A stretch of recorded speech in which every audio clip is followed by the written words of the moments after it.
You're listening to the micro version of the Savage Lovecast at savage.love. If you're stuck in a relationship quandary, or if you're looking for sexual harmony,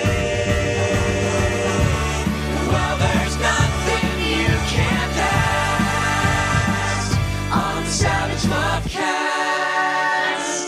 Hey everybody, it is my birthday this week and I'm away, so got a short intro for you. A packed show, but a short intro, and an ask, a favor, something I want you, my listeners, to do for me for my birthday. You know that expression, fuck around and find out? It's never good what people find out. Someone fucks around taking selfies at the top of the Grand Canyon and they find out about gravity. Or in 2016, a whole bunch of people fucked around in the voting booth and voted third party because they thought Clinton was going to win, and they find out, yeah, that wasn't a lock for Clinton. Best definition for fuck around and find out I could find, after fucking around online for a bit, was written by John on Quora. A colloquial expression used to convey a warning or a challenge. It implies that if someone continues to engage in risky or reckless behavior, they will eventually face negative consequences. The phrase is often used humorously or sarcastically to caution against making unwise decisions. You know, it seems to me, when read literally and read pedantically, fucking around, taking risks doesn't always lead to negative consequences. I know it's been true in my own life, and I can't imagine I'm the only one out there for whom this is true, but there have been times when I fucked around and found out something I needed to know or wanted to know, or I fucked around, I took a risk, I behaved a little recklessly, and I found someone I wanted to keep fucking around with for a while or forever. My point, sometimes we fuck around and find out something good. Sometimes we fuck around and find out something great. So here's what I want for my birthday. I want you, yes, you with the earbuds in, listening to the show at the gym. Yes, you listening to the show in your car with the 5-year-old in the backseat that you hope is asleep. Yes, you on the subway, wondering if the little old lady sitting next to you can hear the show over your headphones. And yes, she can. I want you to jump into the comment thread for this week's show and share something good you found out fucking around. If it's not something you want to share with the whole class, if it's something for my eyes only, you can email your fucked around and found out something good story to me at mail@savagelove.net. This is all I want for my birthday. Some good stories about the great things that happened to you, my listeners, when you got out there and you were literally fucking around in the fucking around sense of fucking around in the having sex sense of fucking around, which, you know, can involve sometimes risky or reckless behavior, unwise decisions, and still not all of the consequences are negative. Sometimes the consequences, sometimes what you find out is positive, life-changing. So, what did you find out fucking around that you were happy to find out? Jump into the comment thread and share. Do it for me for my birthday. All right, coming up on today's show on the Micro and the Magnum, Randy Rainbow is back. He's here to talk about his new book, Low Hanging Fruit. Randy also sticks around to give a little sex advice and talk with me about pregnancy fetishists and nudism evangelists and how weird some straight people can be. And a note for our Magnum subs. Our next Savage Love Live is Thursday, October 17th at noon Pacific. Savage Love Live is a special Zoom hangout exclusively for our Magnum subscribers. Not a Magnum sub yet? Become one of my subs right now at savage.love/subscribe, and you will get an invite to come to the next Savage Love Live, which is again Thursday, October 17th, noon Pacific. And hey, maybe at Savage Love Live, some subs can share in real time with me on the show your best fucked around and found out something good stories. All right, happy birthday to me. Thanks in advance for all your great stories that I just know you're dying to share at savage.love on this show's comment threads. And now let's get to that first call. This episode is brought to you by Helix Sleep, the very best mattress designed with your comfort in mind. Right now, get 20% off a mattress purchase. Go to helixsleep.com/savage. Hi, Dan. 26-year-old non-binary person calling from Europe. My story starts the way all good stories start. I am having an argument with my partner. I recently had a really, really bad time with COVID. I didn't think it was supposed to be that bad at this point, but it was. I had all the things, short of breath, faint, muscle pains, losing my sense of taste and smell, and yeah, just really horrible time. And yeah, for about 24 hours, I was not able to get out of bed and feed myself and dress myself. So very dependent on other people to help me. So I contacted my partner, who I had luckily recently made out with when I tested positive corona. Luckily, because he didn't actually get sick, he still isn't sick. But it meant that there was a person who had already exposed, so he could come and take care of me. We don't live together, by the way. I asked him to come over, and his first response is, actually, he is having a bit of a bad day, and he just doesn't want to see me, just wants to be alone. I don't really have any other options than him. Like, he's the only one with extra keys, he's the only one who I have already exposed. So I basically proceed to begging him to come over and please feed me, because I don't know how else I'm gonna get fed. In the end, he does, but he makes it very clear that he's not gonna physically comfort me in any way. He's not gonna pet my hair, he's not gonna kiss me, he's not gonna give me any even comforting words. He's just gonna put down the food, and then he's gonna go without a word, which he does, and it feels really bad, because I am more sick than I have been in a very, very long time, and it's scary, and I really want comfort from my partner. Of course, it's not my right for him to touch me. Of course, it's his right to refuse to touch me. I, of course, respect his boundaries. But I just think that it's really shitty behavior from a long-term partner to refuse to give me any sort of physical comfort in that situation. By the way, he's made it clear he is not afraid of catching corona in any way, so that is not the issue. He just didn't feel like I had the right to be comforted, and I don't feel like I have the right either. I just think it's kind of shitty, and I guess that's what we're stuck at. I want an apology for him not being more caring, and he refuses to give me an apology because he feels it's his right to not want to touch me or comfort me.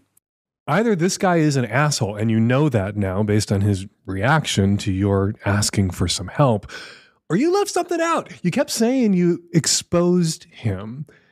Now, it doesn't sound like he contracted COVID, so even if you were hanging out with him when you first began to show symptoms and then you realized you had COVID and you think, oh, well, I exposed him, therefore he should come cuddle with me and pet my hair while I'm sick with COVID.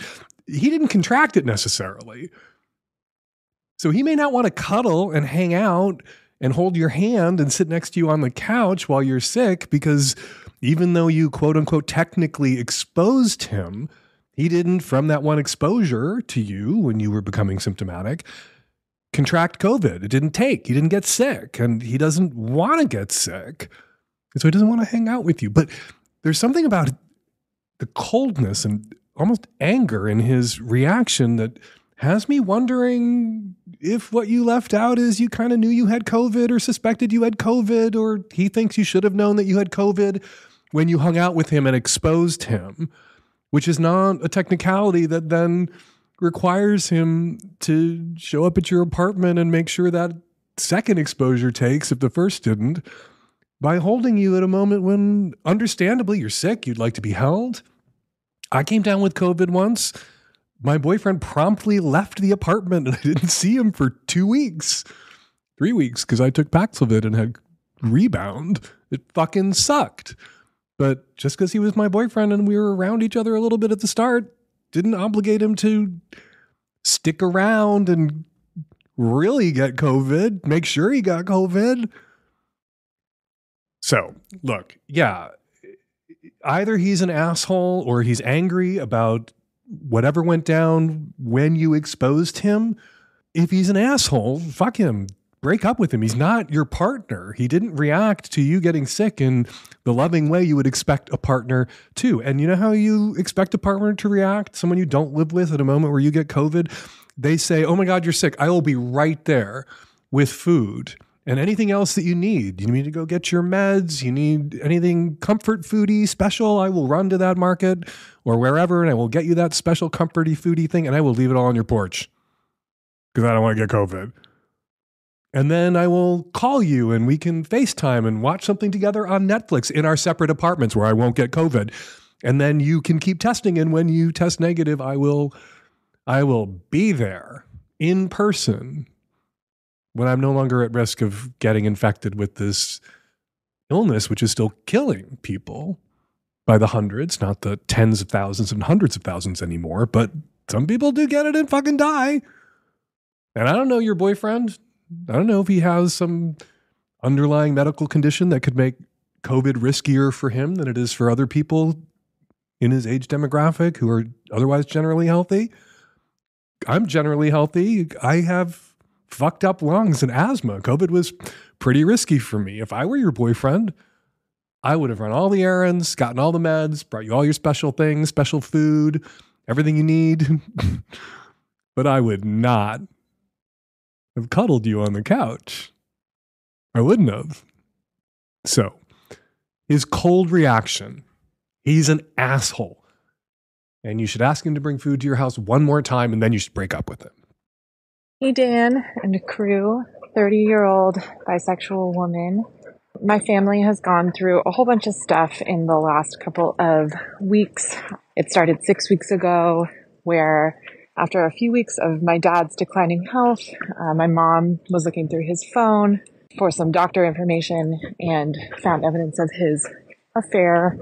Before he left for those specialists that same morning, she'd gotten out of him that it had been 3 years. A lot of his friends knew about it, who also knew my mom, and she was just devastated. I mean, we all were. She told us that day, and we lost contact with my dad that night, only to find him in the hospital the next morning. It was a very swift decline after that. Within a week, he was dead from alcohol withdrawal that none of us had suspected. I mean, in hindsight, we kind of know now, but it was all very shocking at the time, to say the least.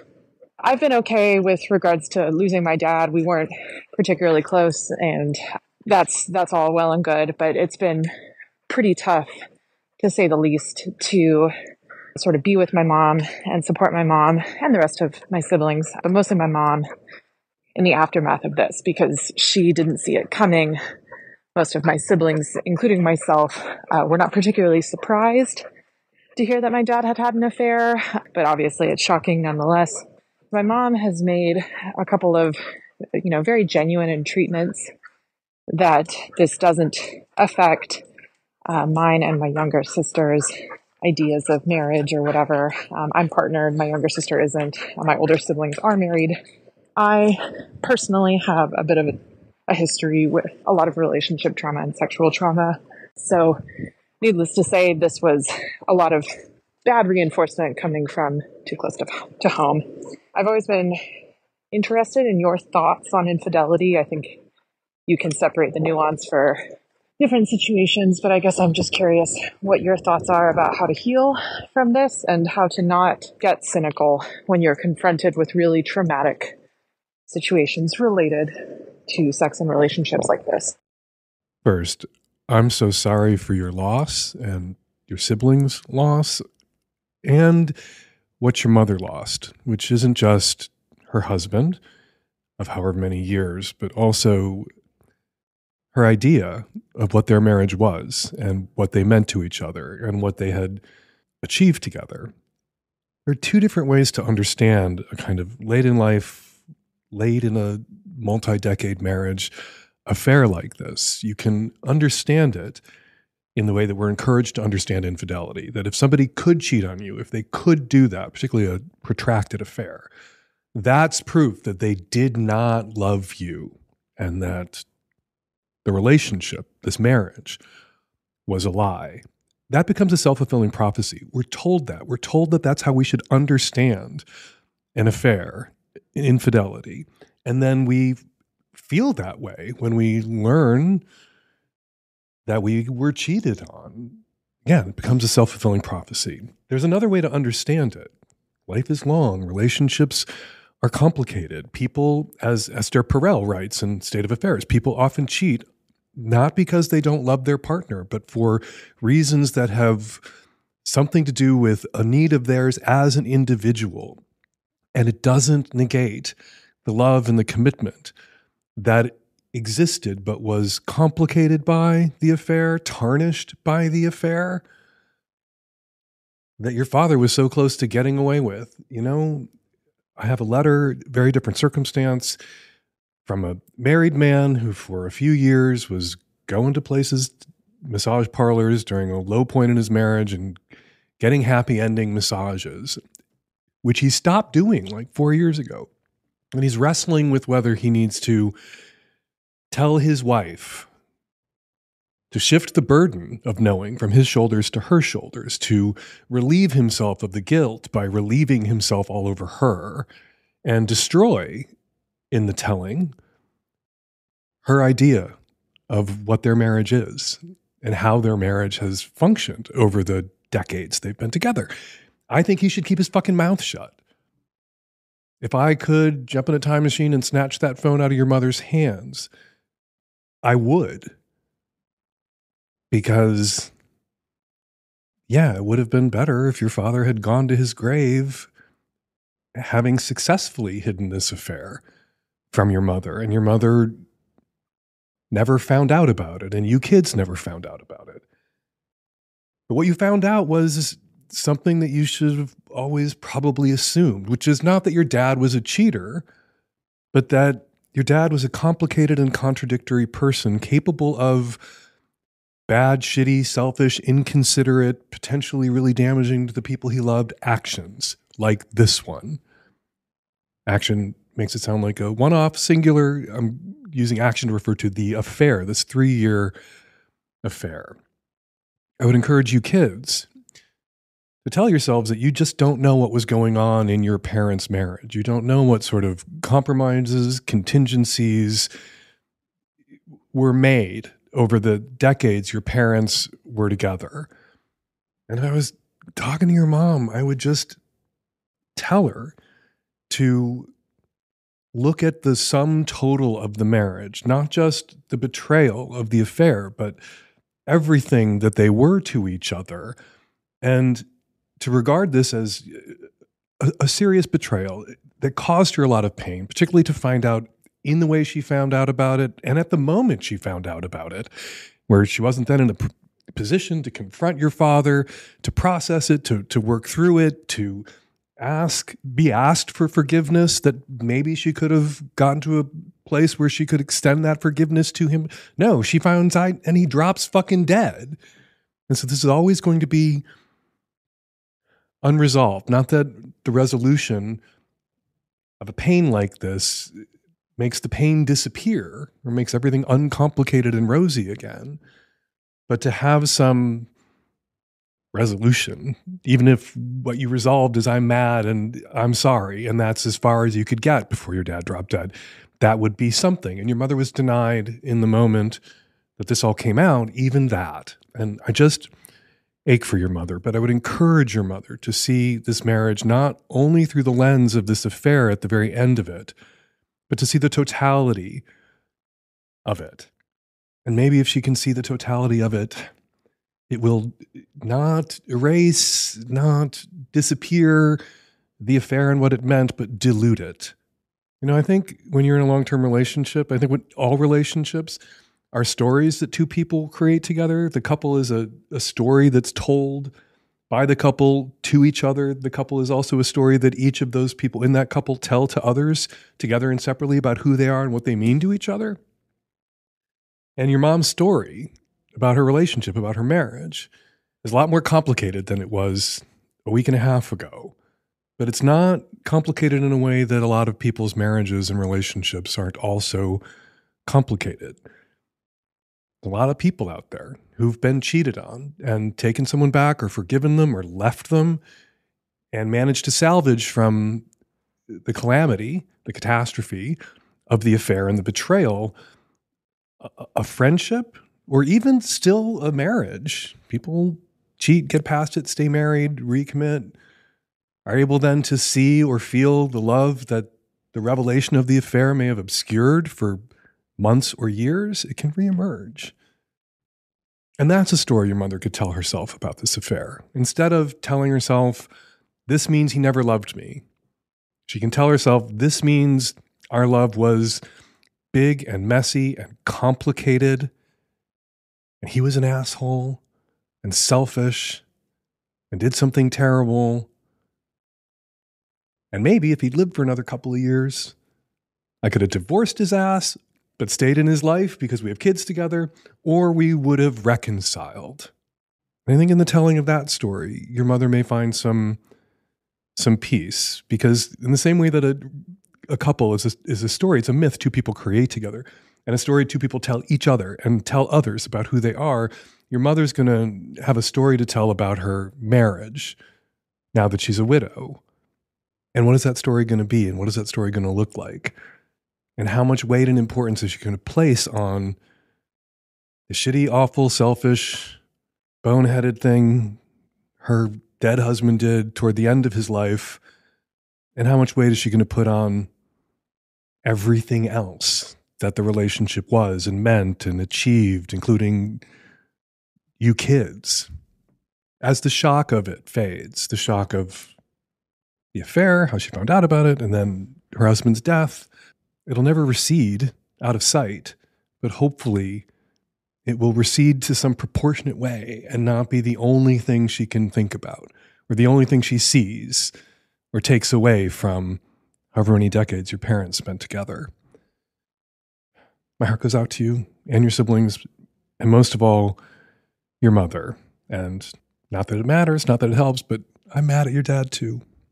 I've been traveling a bit lately, but no matter where I land, whether I'm at my boyfriend's place or at home with my husband, I crash on a Helix mattress. So yeah, the person I'm sleeping with, that sometimes changes, but what I'm sleeping on never changes. When it comes to mattresses, I am monogamous. The Helix lineup offers 20 unique mattresses, including the award-winning Luxe Collection, that's ours, the newly released Helix Elite Collection, a mattress designed for big and tall sleepers, and even a mattress made just for kids. To figure out which mattress is right for you, take the Helix Sleep Quiz to find your perfect mattress in under 2 minutes, and your personalized mattress will be shipped straight to your door free of charge. And with their 100-night sleep trial, you can try it out, try out your new mattress, see how your body adjusts, and if you decide it's not the best fit, you're welcome to return it for a full refund. They offer models with memory foam layers to provide optimal pressure relief if you sleep on your side, or models with more responsive foam to cradle your body for essential support for stomach and back sleeping positions, plus enhanced cooling features to keep you from overheating at night. Unlike a lot of mattress companies out there, Helix owns its own manufacturing facility. Each and every Helix mattress is made by a team of skilled manufacturers and shipped directly from their facility to your door. And right now, Helix is offering my listeners 20% off all mattress orders. Go to helixsleep.com/savage. Let them know the Lovecast sent you. Go to helixsleep.com/savage. With Helix, better sleep starts now. Hello, Team Savage, early 40s male living on the East Coast, and I'm seeking suggestions or a plan to achieve a lifelong fetish as ethically as possible. I have always been attracted to pregnant women. I know, I'm one of those creeps. I'd love the opportunity to give someone a full-body, luxurious massage and pamper or prostrate whatever that person wanted. My fetish has actually made me a lifelong advocate for reproductive freedom and informed many of my practices as a social worker. So, I want a pregnant hookup who is happy to be objectified or to objectify me. Here are my complications. Some partners in the past, while always GGG, even while generously trying to wear a fake belly and breast set, take me immediately out of the moment and kill my arousal. It's not their fault. I couldn't commit to the fantasy. My spouse and I are together because we do not want children. And I got a vasectomy pre-pandemic, so the obvious choice is out. Any hookups I would seek have an obvious timeline constraint between showing and giving birth. And most pregnant people aren't dating or swinging for obvious reasons. It also, from their perspective, probably feels like a rushed decision for anyone pregnant looking for a hookup like me, assuming such a person exists. And I'd want the person to feel that they have properly vetted me until they feel safe, as America can be a scary place for any expecting family. Is this seen as something I'd put on the front page of a hookup app? How do I put this out there? Joining me to help answer this question, Randy Rainbow, 4-time Emmy and Grammy-nominated American comedian, producer, actor, singer, writer, satirist, host, and New York Times best-selling author. His musical parodies and political spoofs have garnered him worldwide acclaim. We were the first to acclaim him on this program. His latest book, Low-Hanging Fruit, Sparkling Wines, Champagne Problems, and Pressing Issues from My Gay Agenda, out October 8th from St. Martin's Press. Randy, welcome back to the Lovecast. Dan, I love you. I'm so happy to be with you. And yes, you absolutely discovered me. You may have that. I was digging through some old tweets to find an old mean tweet I sent out about Tim Miller in 2015. And I found a tweet I sent out about you in 2015 telling HBO to give you a special already. In 2015? 2016. The Randy Rainbow fan club card in my wallet, I am member 001. I am number one Randy Rainbow fan. All right, before we get to this call, your last book, Playing With Myself, came out like 5 minutes ago, and now you have a new book out, collection of humorous essays. Randy, you're making me look bad in front of my publisher who's been waiting for a new book since 2013. Stop it. How do you produce so much tremendous content? Is this true? This makes me feel better because I thought it was kind of close too. But so really it's taken you that long? 2013 was your last book? Yeah. I told my publisher as soon as I'm done reading Twitter, I will crank out another book, but there's just more to read every day. I don't know how I can say fuck on this podcast, right? Yes, you can. I can say a lot of shit on this podcast. I don't know how the fuck I did this book because I also was touring while I wrote it, if you want to really be impressed. So I'm so happy that it came out as good as I think it did because it was not easy. But yeah, I don't know. It's a lot of content. I don't like that word content, and I talk about it in the book. I complain about a lot of shit. Okay, so I thought you were the perfect guest expert to tackle this man's problem because his issue is, he says he's had partners who were GGG, willing to wear pads, fake being pregnant. GGG again, please. Is that Golden Girls something? What is good? GGG? Good giving in game, good in bed, giving of pleasure, attention, and game for anything within reason. His problem is he couldn't commit. That it threw him out. And Randy, his problem is he can't commit to the bit. You are the master of committing to the bit. Give him some advice about committing to the bit. He wants to find he's like a guy with a pregnancy fetish. They exist. Hopefully all the women who just listen to this aren't going to think that all straight men who are supporters of reproductive freedom are secretly creepy pregnancy fetishists like this guy is, although he credits his pregnancy fetish for his support of reproductive freedom, which is... it was a little virtue signaling at times, like we get it, so that's the part that I was really focused on. But he can't commit in that he's not... somebody who's wearing a fake pregnancy pad is not really pregnant. And what he wants is a really pregnant woman.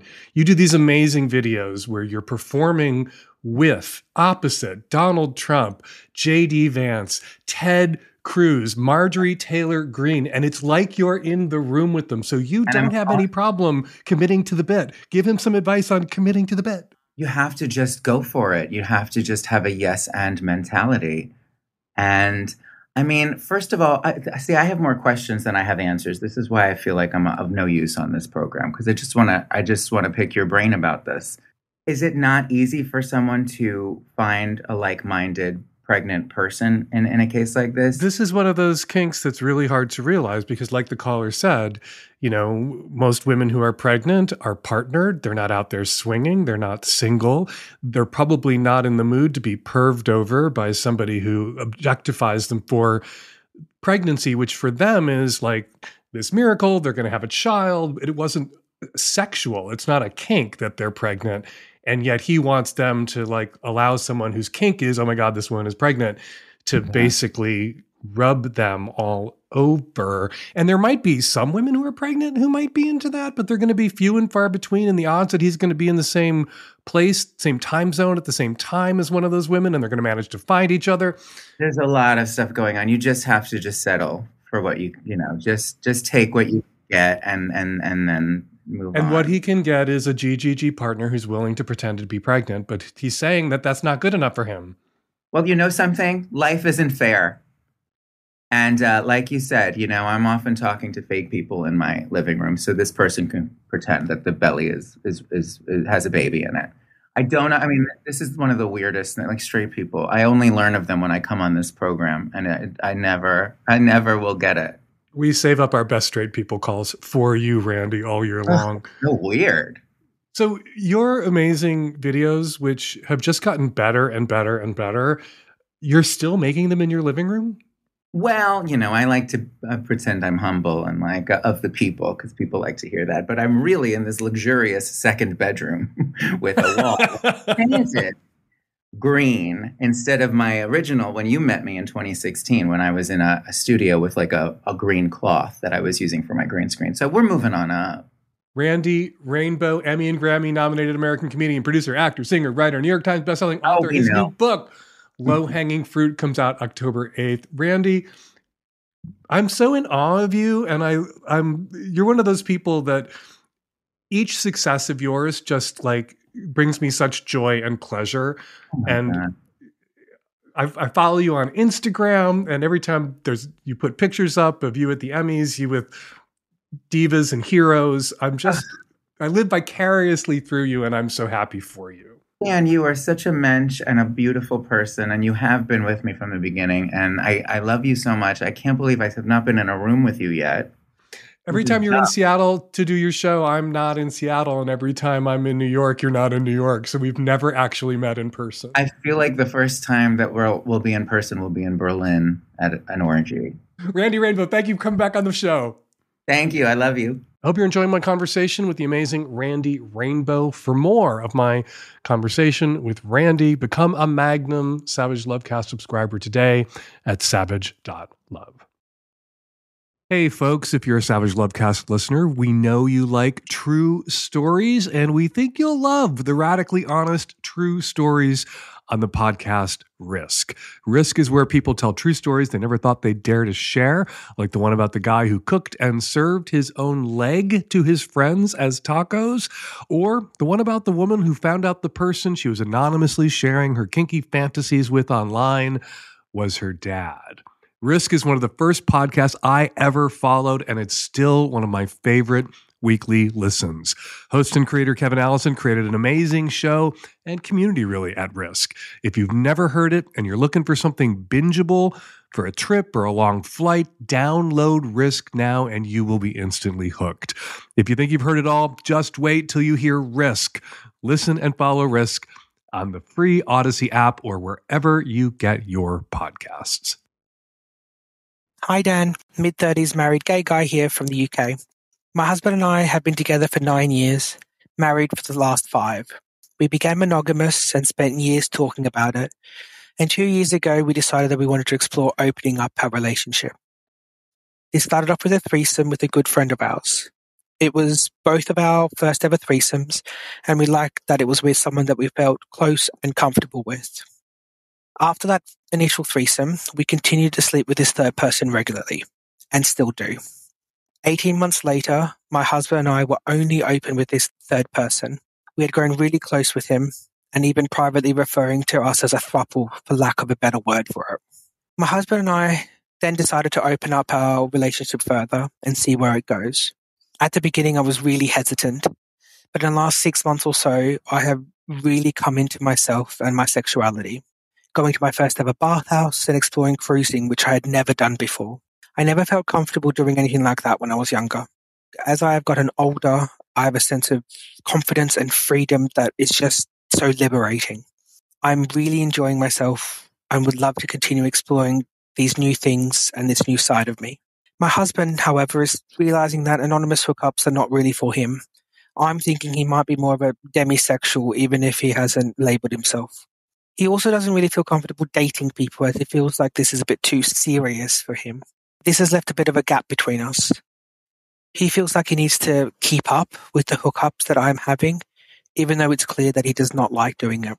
We currently have a no secrets policy regarding our exploits, so we do tell each other before each time we have a hookup. Dan, how do I navigate this situation? I want to continue exploring my hoe phase, but I feel conflicted because my husband just does not like this part of me. I love him so much and I don't want to hurt or upset him. It has never stopped me doing anything, but I can always tell that it upsets him. He wants to keep up. That leapt out at me when I was listening to your question. You guys opened your relationship, when it was just the two of you, the sex was equal and even because every time you had sex, you were having sex with each other, monogamous relationship.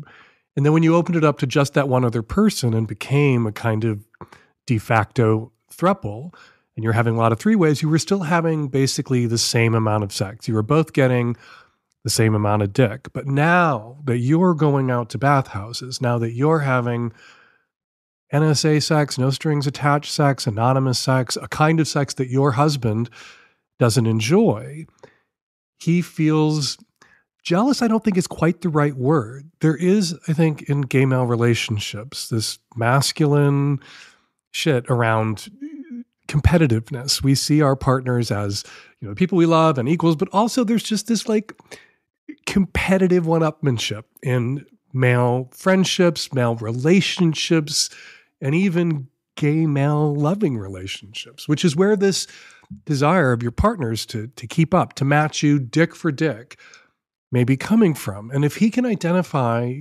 that as what he needs to let go of, maybe you can diffuse this tense situation.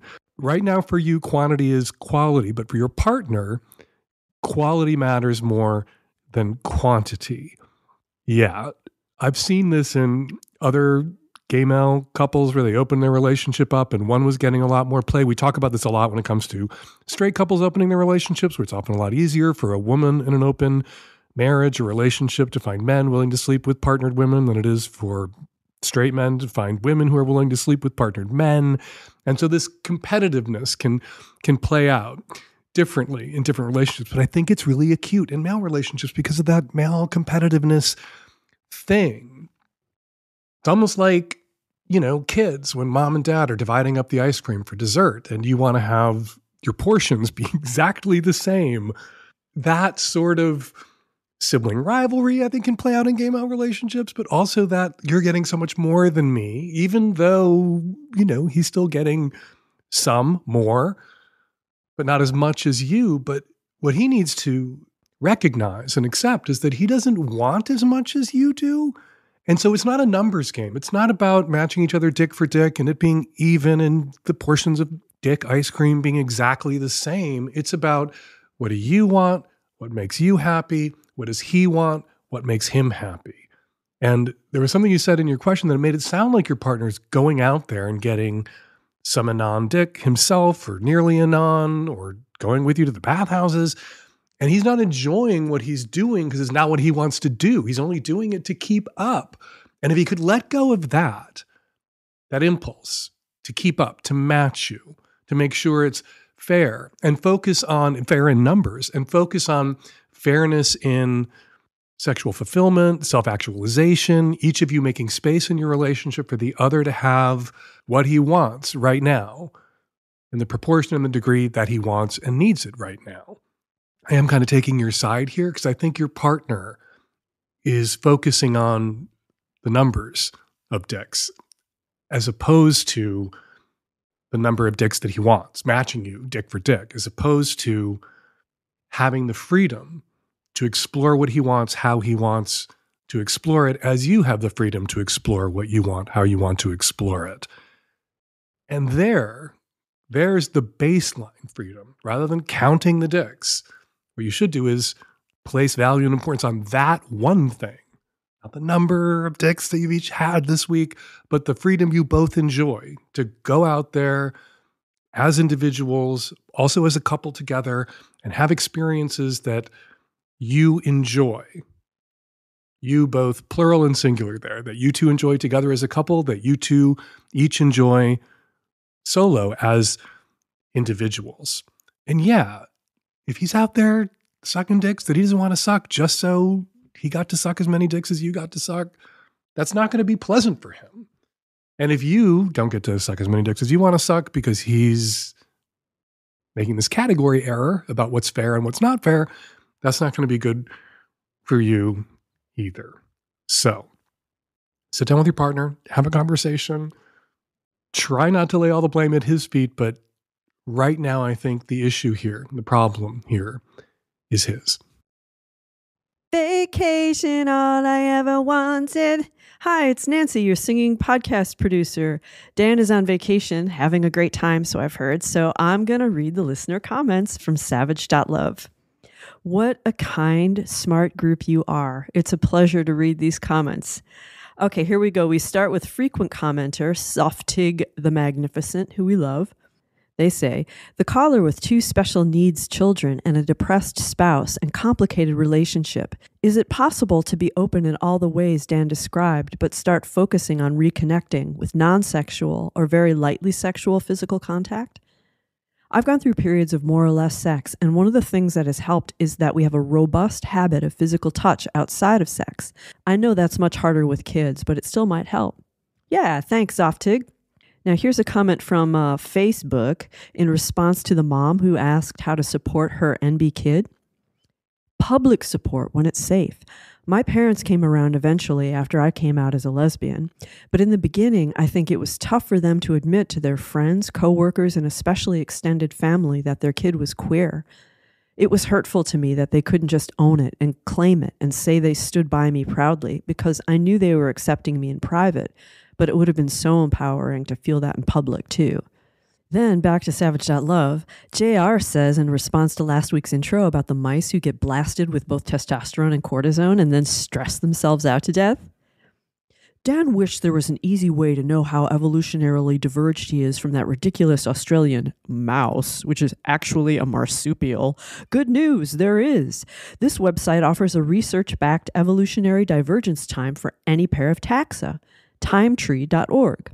For example, humans and Anticonus last had a common ancestor about 160 million years ago, around when placental and marsupial mammals diverged. We can also check divergence times to other sexy species, like sequentially hermaphroditic clownfish, Pomocentridae, 429 million years ago, or pregnant male seahorses, also 429 million years ago, or praying mantises that practice nuptial cannibalism much more frequently in captivity than in the wild, 686 million years ago, or the fungus with more than 17,000 sexes, Trichaptum, 1,275 million years ago, or poplars which keep changing their sex chromosomes, 1,530 million years ago. Ain't science fun? Yes, science is fun. Thank you so much. You can join the conversation every week at savage.love if you want to make a comment of your own. We love reading them. And now, here comes some listener response calls. So about the guy in episode 935 whose girlfriend went nuclear when she caught him sexting online, I couldn't help but notice that he said he did this dozens or hundreds of times a night when he was single, and despite his best intentions, could not break the habit when he ended up in a couple. Dozens or hundreds of times a night. I would go nuclear too. Plus, I would be pretty upset if I were one of the hundreds of women whose time he was wasting. I know that you're not a fan of the concept of sex addiction, but something's going on here. Hi, this is feedback for episode 935 about the discussion about gay men calling their assholes a pussy or cunt. As a cis woman, I do find this kind of offensive. Not like offensive, but like a little bit lowercase offensive. Not in the bedroom. You can say whatever you want in the bedroom, but when people online who are cis men are talking about their pussy or their cunt, I'm just like, even putting aside pregnancy, childbirth, and Republican legislation, you've never had a period, you've never had a yeast infection, you've never had a pap smear, you've never had vaginismus, you've never had lichen sclerosis, which I have, you've never had, all of these experiences that are part of the challenging side of having an actual pussy. And I just feel like it's really minimizing to say like, oh yeah, pussy equals sex, so like, we all have pussies now, ha ha ha ha. It's like, no, there's actually a lot more that comes with it that we go through. And it feels like that's like kind of lightweight erased, again, not majorly offensive, but I just don't like it. I think come up with a different word, man. Like pussy and cunt are kind of taken. Hey, Dan and everybody. This is a cis-het woman in my early 40s, and I'm calling with a comment about your Magnum conversation with Caleb Heron, where you were trying to address a caller who was worried that gay men calling their asses or little special places a cunt or a pussy was disrespectful. I'm with Caleb on this. He said he's not thinking about women when he's fucking a guy. And I honestly don't care what gay men call each other's body parts when you're fucking. Like, go for it. Be creative. And we're going to leave it there. There are 3 ways to get us your questions and comments for future shows. You can record your question or your comment on our website at savage.love/askdan, or you can make a voice memo and email us your question to q@savage.love, or you can call our landline and leave us a message at 206-302-2064. It is your last chance of this weekend to catch Hump 2024 Part 2 in San Francisco in a theater. Cleveland, Juneau, Nashville, Brooklyn, Atlanta. Hump 2024 Part 2 is coming soon to a theater in you. Can't make it to a theater for a screening or just want to have a Hump viewing party at home? You can stream Hump. Go to humpfilmfest.com for tickets to Hump in theaters and home streaming passes. Our next Savage Love Live for Magnum subs is Thursday, October 17th at noon Pacific. Savage Love Live, of course, is our special Zoom hangout exclusively for our Magnum subscribers. Not one of my subs yet? Become one of my subs right now at savage.love/subscribe, and you will get an invite to the next Savage Love Live in your email on the morning of the show. Follow me on Instagram and Threads at Dan Savage. Follow me at Blue Sky at Dan Savage. Follow Randy Rainbow on Instagram and Threads and Twitter at Randy Rainbow. Get his new book, Low Hanging Fruit, wherever books are sold. The Savage Lovecast is produced every week by Nancy Hartunian and me and the tech-savvy at-risk youth and Nancy. Well, I'll be back at you next week on an installment of the Savage Lovecast.